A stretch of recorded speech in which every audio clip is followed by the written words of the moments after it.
30 seconds and counting. T-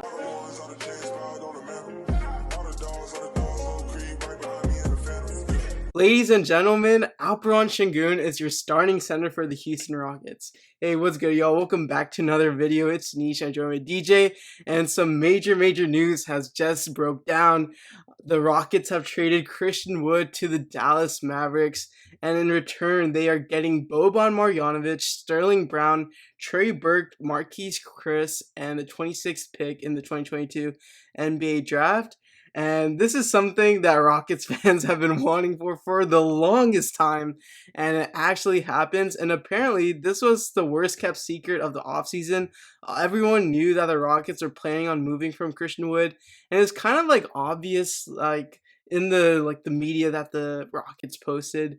Christian Wood wasn't really seen in that. I don't know if that was a kind of an indication or just a mere coincidence, but that was that. So, like I mentioned at the beginning of the video, Sengun's going to get more minutes. He's going to be their starting center.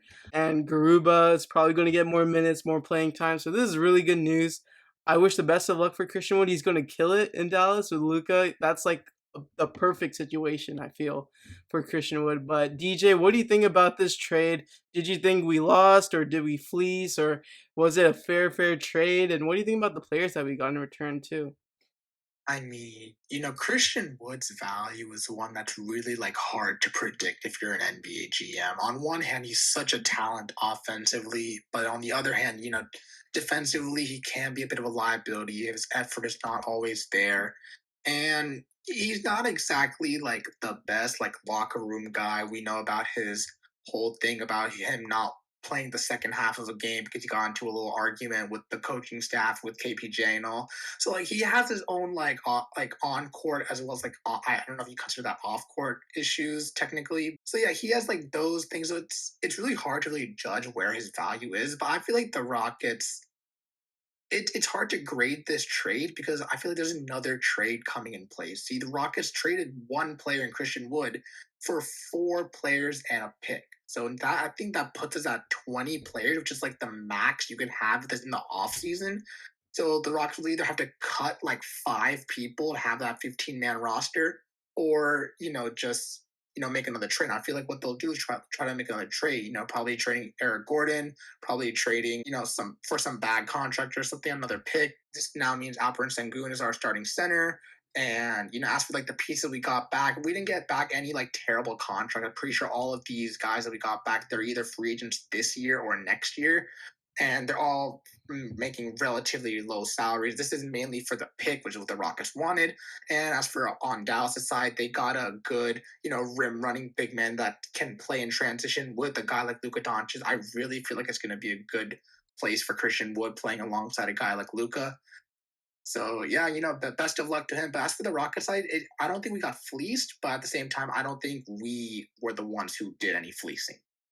Yeah, that's fair. I think for Christian Wood, a lot of the trade proposals we were seeing earlier in the offseason were pick 15 or pick 7 even. So we were seeing, kind of expecting a lottery type of pick. So pick 26 seems kind of underwhelming. And like you alluded to earlier, all the players, Boban, Sterling Brown, Trey Burke, Marquise Chris, they're all free agents in 2023. I, for one, kind of feel like we should keep Boban just for chemistry reasons. He's going to be just a pleasure to have on the team. He's just a fun guy, him and Alperon Sengun. So I don't know. I feel like having Boban would be fun to have. Sterling Brown, he used to be a Rocket. Marquise Chris used to be a Rocket. Marquise Chris is coming off an injury, so maybe they might waive him off of that, just on that clause. And the Rockets also got a 4.25 traded player exception. Basically, what that is that it's a placeholder. So it allows us to acquire a player whose contract is within that limit, and we don't have to give anything in return. So it's just a placeholder to just compensate for the salary differences that Christian Wood versus the players that we got. Also, some things that we could consider is that with the 26th pick, we could pair it up with the 17th pick that we have to move up in the draft. Hopefully, maybe trade it to the Blazers, who are maybe not going to go to Rebo because they still have Dame and all. And maybe they might give us pick 7 for Eric Gordon, pick 17, and pick 26. Maybe something like that. I'm not sure.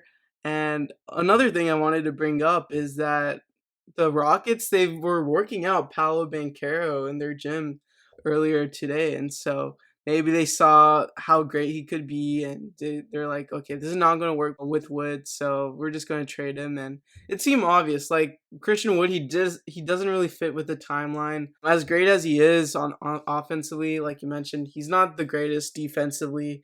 So yeah, he makes a lot more sense for a win now team like Dallas, and he just does fit on a rebuilding team. So I don't know what all the outrage is for some guys. I feel like there's a small minority that actually wanted to keep Christian Wood, because he is a good player on the offensive end, like really good. He averaged a double double this year, shot 47% from three. Like he's a good player on the offensive end, but defensive end is just such a big contrast.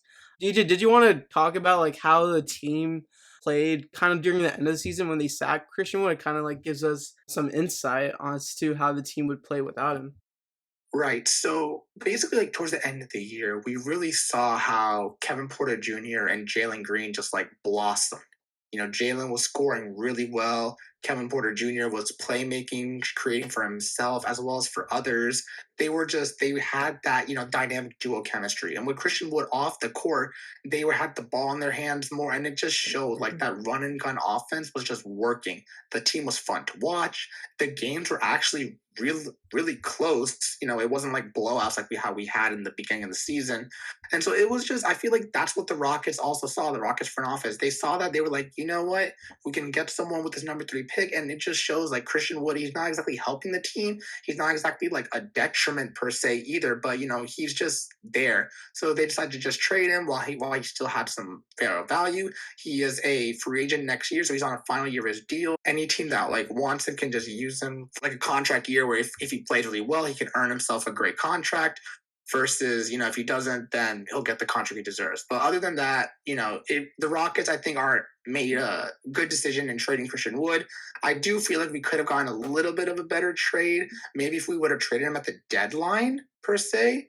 But not every trade can be 100% like hit out of the park. But it just shows like we know what we want to do. We want to rebuild. The team is Kevin Porter Jr., Jalen Greens, and this number 3 picks. And, in a couple of years, the Rockets will be a force to be reckoned with. And just to quantify how good, especially the KPJ Jalen Green duo played, 4 stats per 75 possessions on a 436-minute sample. KPJ averaged 22.5 points per game, 7 assists, 5.4 rebounds per game, had a 57-40-82 shooting split. And as per Jalen Green, he averaged 24.45 points per game, 2.35 assists, 3.2 rebounds, and had a 54-41-82 shooting split. And this is with both of them together with Christian Wood off the floor. So as you can see, they, like you said, they really blossomed without him. And some other factoids that we learned later from the trade was that a lot of agents of players that were expected to be highly drafted next week weren't thrilled about the possibility of their guy playing with Christian Wood. So that was per Landry Locker. So that, I thought that was pretty interesting because that could have been another reason why the Rockets decided to trade him, because they're more so interested in these drafted players, these soon to be drafted players. So if Christian Wood is hindering that process, then that's going to be an issue. So that's another reason why they moved him. But with Wood gone, DJ, what is a possible lineup that you expect the Rockets to run? So far, they have EG on the roster, but apparently to Jonathan Fisher, I believe, they plan to trade EG for a first round pick still. So maybe that's still in the cards. They tried to do it last year before the draft. They didn't get a deal done. But what do you expect as a possible lineup or projected lineup as for right now? So I feel like to start the season, we'll definitely run like a KPJ, Jalen Green, probably Eric Gordon at the 3 for spacing purposes. I'm gonna assume we're gonna get whoever we draft number 3 pick, Paolo Jabari, Chet, with that number at that 4 position, or like 5 if we get Chet. And then, if we get Paulo or Jabari, we run Sangoon at the 5, versus if we get Chet, we would probably run like Jay Tate at the 4. So, because we really don't know what we're getting. I know the Rockets do. I think if they want to trade Eric Gordon, they're going to do it either this offseason or they have to do it before the trade deadline of next season. So, if they don't do it this offseason, they still keep him. They're going to run him at the three, have him play as much as have him play a lot, get his trade value up because he's going to be on the final year of his deal, I believe. He technically has a team option, like a partially team guaranteed team option at the end of next season, so any team can decline that. That means next season can technically be his final year, his contract year, and teams can look to just get that. Any contending team can look to just get that in for to help at a title run. So I feel like that would be our lineup. We'd also give, good bench minutes to, guys like Dacian Nix, Josh Christopher, and Usman Garuba specifically. I feel like he's going to get a lot of playing time now that Wood is off the team. And, again, we're going to have our guys like KJ Martin and maybe even Bruno Fernando getting a few minutes if we don't decide to keep both on or if we let them go in free agency. Yeah, I'm just excited that the Rockets are going like a full, or at least shifting more towards a full youth lineup. You look at all the other teams at the top of the lottery, they are like the Thunder, they basically have no vets. And the Pistons, they are going like full youth movement there too. So it's kind of like weird that the Rockets, they still had Wood, they still have EG in some ways.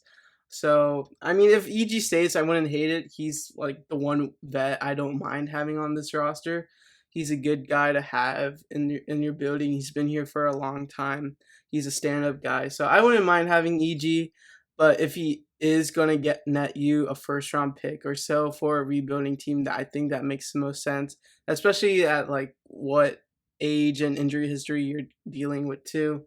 But I think that's pretty much it for the video. Let us know your thoughts on this trade. And as always, be sure to like, subscribe, and turn on post notifications. Thank y'all for watching. Peace.